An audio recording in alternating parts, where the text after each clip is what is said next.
The Engineer's Guide to FPV. Welcome to the bleeding edge of flight, where we explore the machines that defy physics and the pilots who command them. Today, we're moving beyond simply flying a drone and entering the world of engineering one, treating it less like a toy and more like a high-performance vehicle. Prepare to learn how to tune these incredible machines to perfection, transforming them into a true extension of the mind. The heart of the machine. The heart of any drone isn't just its motors, but the complex ecosystem of hardware that makes flight possible. Before a pilot can even think about tuning, they must understand the core components that define the machine's absolute limits and potential. These choices are the foundation upon which all performance is built.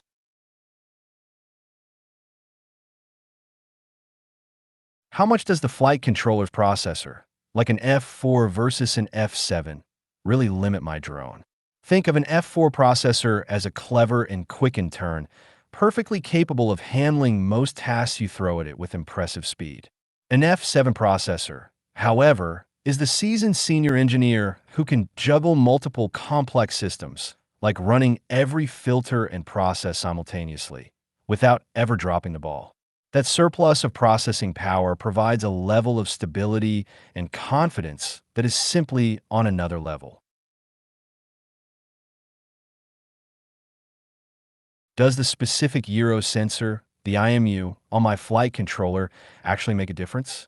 The IMU is the drone's sense of balance, its inner ear, whispering the truth of its orientation to the flight controller. A standard sensor might be like trying to hear in a noisy room, catching the basics but missing the nuance. A clean, low-noise IMU like the MPU 6000 is like listening in a soundproof studio. It provides a pure, crisp signal that makes tuning for incredibly smooth flight an achievable reality.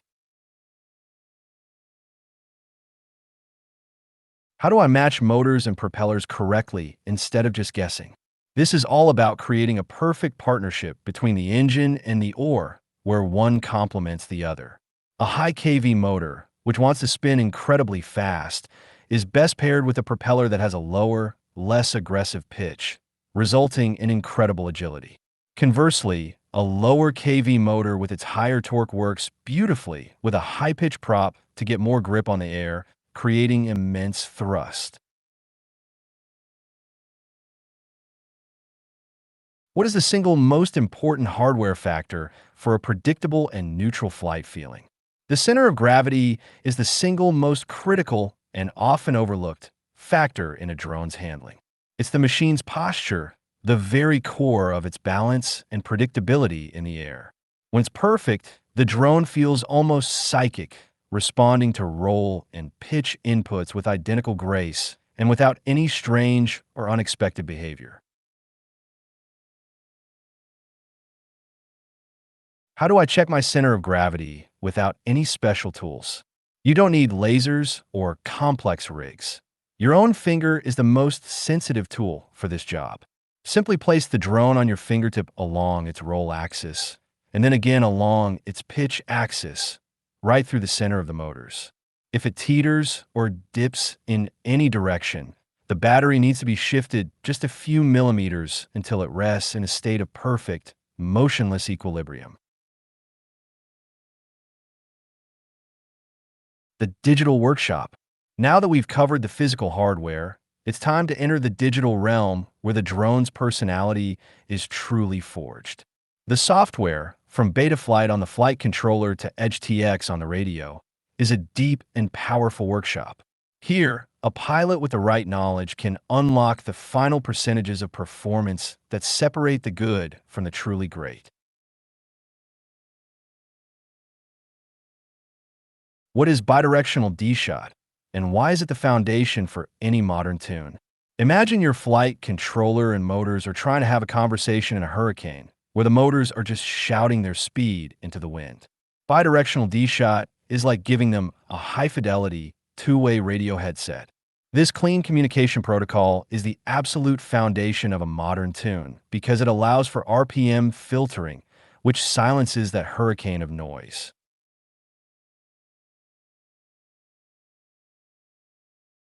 Beyond voltage, what OSD elements should a technical pilot have on screen? Your OSD should be more than a simple fuel gauge. It should be a complete diagnostic dashboard of your drone's health and performance. A technical pilot needs to see the motor RPM to understand how hard the engine is working and the G-force to see the stress on the airframe. For digital systems, adding VDX latency is critical to understanding the delay in your video feed. How can I use my transmitter to prevent accidental disarms in the air?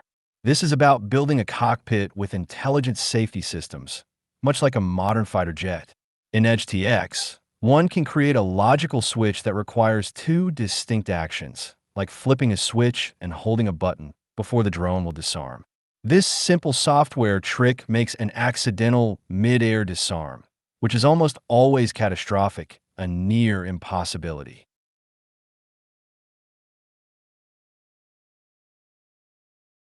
How do LUA scripts give me a competitive edge during a practice session? LUA scripts are the equivalent of having a world-class pit crew chief living inside your radio controller. Instead of packing up and heading home to a laptop, a pilot can land, make precise adjustments to their PIDs or rates right there in the field, and take off again in seconds. It transforms a frustrating day of tuning into a rapid, iterative process of discovery. How can I use my radio's sound capabilities for more than just timers? Think of your radio as an intelligent co-pilot that speaks to you, keeping your eyes focused on the drone. With custom audio events, the radio can announce your selected flight mode, warn you of a low battery, or even count down your flight timer. This auditory feedback channel provides critical information without ever requiring you to glance down at a screen. My throttle feels too sensitive near the hover point. Can I change this? The default throttle response is often like a sports car with a hair trigger gas pedal, making small adjustments nearly impossible. By creating a custom throttle curve, you can flatten the response in the middle, right around the hover point. This gives you a much wider, more forgiving range for making the tiny, precise altitude adjustments needed for smooth flight. Stethoscope diagnosing flight behavior. When a drone starts to misbehave, it's not random. It's communicating a problem that needs to be solved. The shakes, the wobbles, the video noise, these are all symptoms with specific root causes. Learning to translate this language is the key to moving from a pilot who experiences problems to an engineer who can diagnose and fix them. What is the first and most common hardware failure that causes high-frequency vibrations or jello? Before a pilot ever touches a single line of code or a PID slider, they must become a good mechanic. The most common cause of high-frequency vibrations, that jello effect in the video, is simply a bent or unbalanced propeller.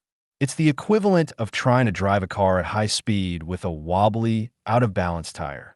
The resulting vibration pollutes every other part of the system.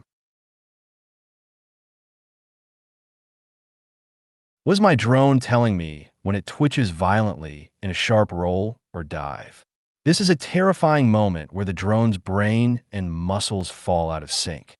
The flight controller screams a command for an instantaneous change in direction, but the ESC and motor can't keep up with the signal.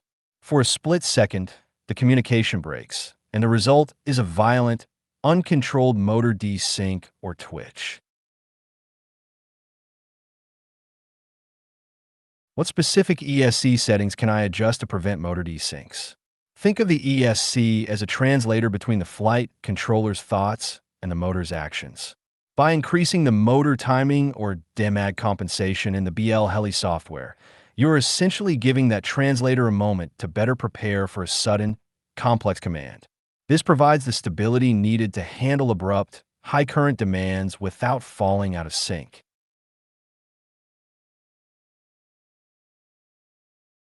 My drone dips and wobbles when coming out of a dive. What is this prop wash? Imagine a speedboat carving a sharp turn and then immediately hitting its own wake. That's prop wash, The drone is flying through the turbulent, messy air it just created, and its propellers lose their clean grip.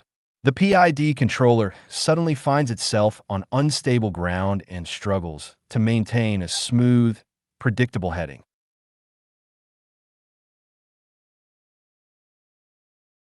What is the thrust linearization setting, and how does it help fight prop wash? The system assumes that pushing the throttle 50% results in 50% thrust, but in reality, propellers are not that simple. Thrust linearization is a clever function that corrects for this by applying a predefined curve to the throttle input. This gives the PID controller a much more accurate and honest model of how the drone will react, allowing it to better fight the effects of prop wash. How do I use the black box to scientifically diagnose a problem instead of just guessing? A pilot's memory is unreliable, but the black box tells the absolute truth of what happened during a flight. It's a flight data recorder that captures every stick movement, every gyro reading, and every motor command. By replaying this data through an analyzer, you can scientifically diagnose issues, seeing the exact moment a vibration started or why the drone oscillated after a maneuver. Masterclass in PID tuning. We now arrive at the very heart of the drone's behavior, the PID tuning masterclass. This isn't black magic. It's a systematic and logical process of teaching the drone how to respond to your commands. By understanding the controller, the filters, and feed forward, you can achieve a level of control that feels almost telepathic.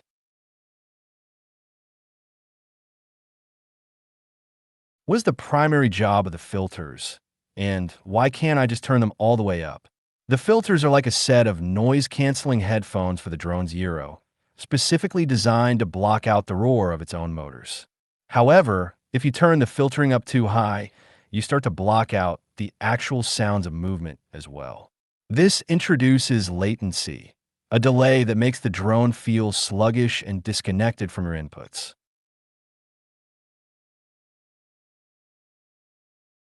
Let's break it down. What is the P-term's exact job? The P-term is the drone's raw, immediate strength. It's the brute force that responds to the present moment. It measures the current error to difference between where you want the drone to be and where it actually is and applies a proportional correction. It's the primary muscle responsible for moving the drone through the air. And what is the I-term's role? Its memory? The I-term is the controller's memory, its persistence. It looks at the error over time and corrects for small, constant forces that the P-term might ignore, like a steady breeze or a slight aerodynamic imbalance. This is what allows the drone to hold a perfect, unwavering line through a long, sweeping turn. What is a clear symptom of an I-term that is set too high? The most telling sign of an overly aggressive I-term is when the motors become unusually hot, even during a simple, gentle hover. This happens because the I-term is constantly making tiny, unnecessary corrections, fighting against phantom errors from its past. The motors are essentially in a state of constant, high-frequency vibration, which generates a tremendous amount of heat.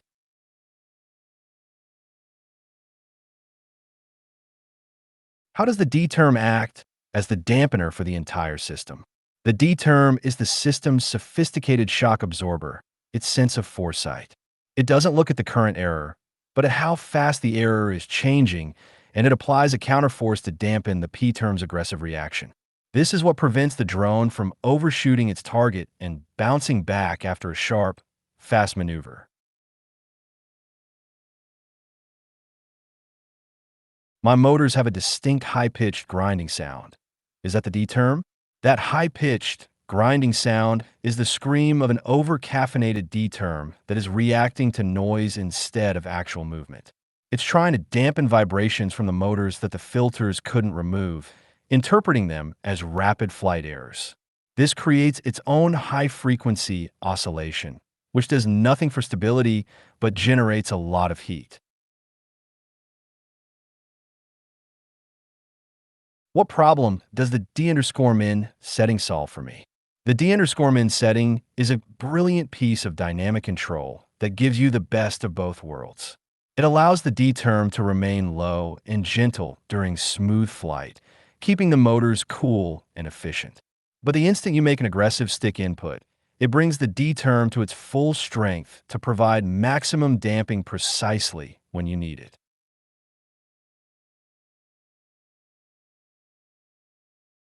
How does feed forward make the drone feel so incredibly connected?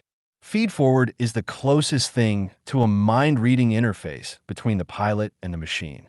Instead of waiting for an error to occur and then reacting, it proactively tells the motors to move based on your stick inputs alone. This creates a near instantaneous connection that dramatically reduces the feeling of latency.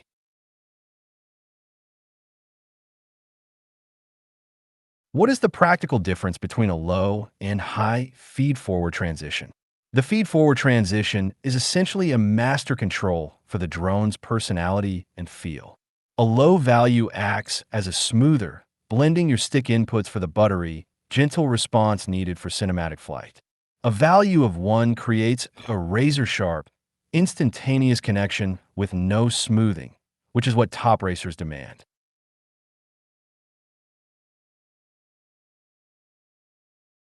Why will tuning in angle or horizon mode always lead to a bad acro tune? Attempting to tune in a self-leveling mode is like trying to learn how to ride a bicycle with the training wheels still on. The angle and horizon modes have their own supervisor loop that constantly autocorrects the drone, masking the true, raw behavior of the PID system. To feel the real dynamics and achieve a perfect acro tune, you must first take the training wheels off. The Pros Toolbox. Welcome to the Pros Toolbox, where we uncover the advanced techniques and hidden settings that unlock the final, elusive 1% of performance. These are the secrets that separate a great tune from a perfect one. This is where art and science truly merge.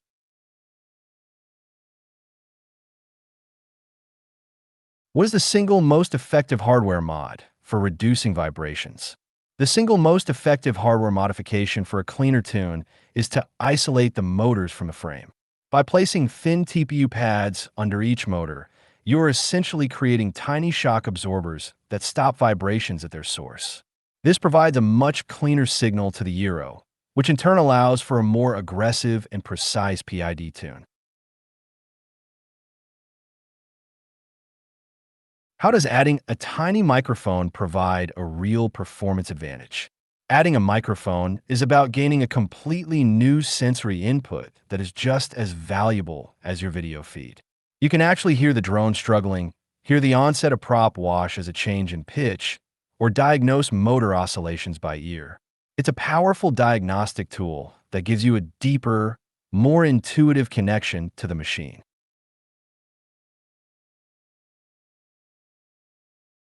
What is the motor underscore idle underscore throttle underscore percent CLI command, and what does it do? This command sets the drone's baseline idle speed when it's armed and at zero throttle. A slightly higher value for motor underscore idle underscore throttle underscore percent, around 5 or 6%, gives the PID controller more authority and stability during maneuvers where the throttle is cut completely. This results in better control during long dives and tumbles.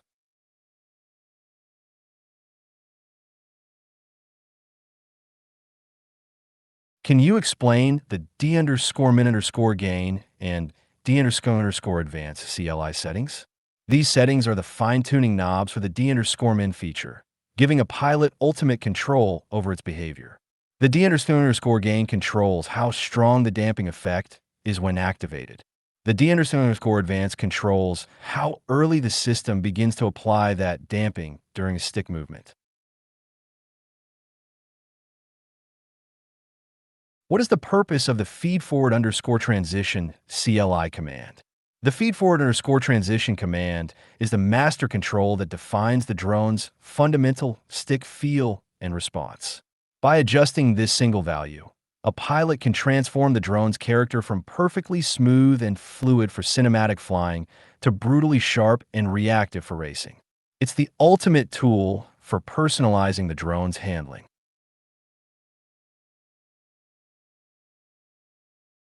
How do I make my electronics water resistant for flying in damp conditions? Think of conformal coating as a thin, transparent, and non-conductive raincoat for your drone's sensitive electronics. You carefully paint it over the flight controller, ESCs, and camera board. This creates a waterproof barrier that can protect your expensive components from a fatal short circuit caused by a little bit of morning dew or a crash in wet grass.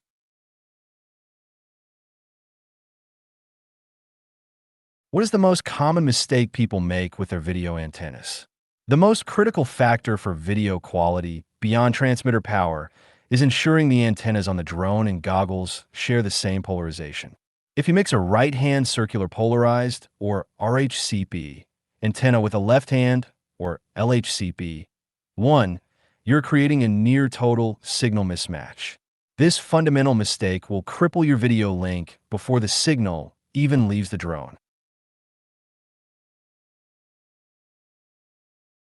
Can my Edge TX radio give me feedback based on the drone's altitude? Your Edge TX radio can become an auditory altimeter, giving you an intuitive sense of your vertical movement without ever looking at the OSD. By enabling the Vario function, the radio uses the drone's barometer data to generate audible tones that rise in pitch as you climb and lower as you fall. It's an incredibly useful tool for mastering your altitude during complex maneuvers. Rules of the game. Finally, we must discuss the rules of the game, which includes both the exciting frontier of autonomous flight and the strict regulations of competitive racing. Understanding the capabilities and limitations of the software is just as important as understanding how to fly it. This knowledge separates the hobbyist from the serious competitor.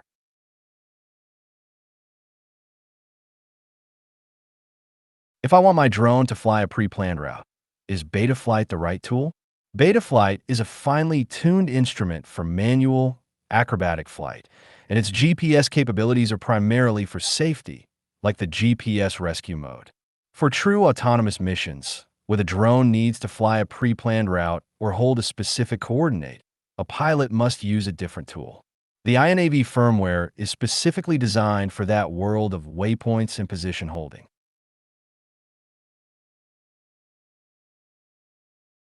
What sensors are absolutely required for a drone to navigate autonomously? For a drone to navigate the world on its own, it needs a more complete set of senses than a standard FPV drone. It absolutely requires a GPS module to know its location on the globe and a barometer for stable altitude holding. Most critically, it needs a magnetometer, a compass, to know which direction it's actually facing. Can I show up to a race with my own highly optimized, custom-compiled firmware? This is a golden rule in competitive drone racing. All pilots must use official, stable releases of the flight control firmware. Showing up with a custom-compiled or modified version is strictly forbidden because it would be impossible to ensure a fair race. The competition is meant to be a test of pilot skill, not a test of who has the most clever programmer. Why is a magnetometer so critical for GPS modes like position hold? A GPS can tell the drone its precise latitude and longitude, but it has no idea which way the drone's nose is pointing. Without a magnetometer to act as a compass, the drone is effectively blind to its own heading. This makes it impossible to hold a stable position, as it can't orient itself to fight against the wind from the correct direction.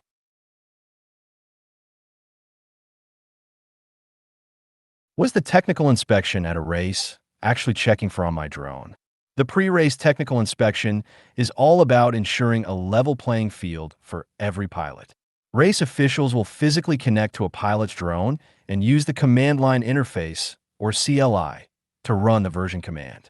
This instantly shows them the exact firmware build being used, verifying that it is an official, approved version and not a custom or nightly build.